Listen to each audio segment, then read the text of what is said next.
Hi friends. நேற்றுக்கு என் வீட்டுக்கார் வருமானம் பார்த்தீங்கன்னா, எவ்வளோ இருக்குன்னு பார்த்தீங்களா? நேற்றுக்கு ஒரு நாள் வருமானமே இவ்வளோ இருக்கு. என்னடா ஒரு நாள் வருமானம் இவ்வளோ இருக்குன்னு சொல்லிட்டு நம்பிராதீங்க. நேத்து வந்து சாயங்காலம் என் வீட்டுக்காரர் எப்பயும் போல டெய்லி டெய்லி வருமானம் குடுப்பாங்க. அத மாரி நேத்து இந்த ஒரு பண்டல் வந்து குடுத்தாங்க. நான் குடுத்தோனே என்னங்க இவ்ளோ காசு இருக்கு?" அப்படின்னு சொல்லி நான் கேட்டேன். "ஃபர்ஸ்ட் நீ இத எண்ணி பாரு. இதுல எவ்வளோ இருக்கு?" அப்படின்னு சொல்லி சொல்ல சொன்னாங்க. சரி ஓகேன்னு சொல்லிட்டு நானும் ஓப்பன் பண்ணேன். ஓப்பன் பண்ணிட்டு இதுல எவ்வளோ அமௌண்ட் இருக்குன்னு சொல்லிட்டு எண்ணி பார்த்தேன். எண்ணி பார்த்ததுல 50,000 வந்துச்சு.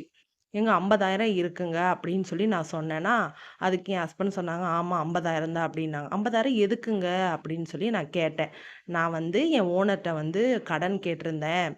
50,000 தாங்க. நகை கடன் வந்து நகை வந்து நாங்க அடகு வச்சிருக்கோம். ஸோ, அதனால நகை கடன் கட்டணும். ஒரு 50,000 இருந்தா தாங்க" அப்படின்னு சொல்லி கேட்டிருந்தாங்க. அதுக்காண்டி அவங்க ஓனர் வந்து குடுத்திருந்தாங்க. இந்த காச வச்சு தான் நகை கடன் அடைக்கணும். நானும் நெனச்சேன், சரி நம்ம ஹஸ்பண்ட் வந்து நமக்கு தெரியாம சேர்த்து வச்சிருப்பாங்க போலன்னு நெனச்சேன்.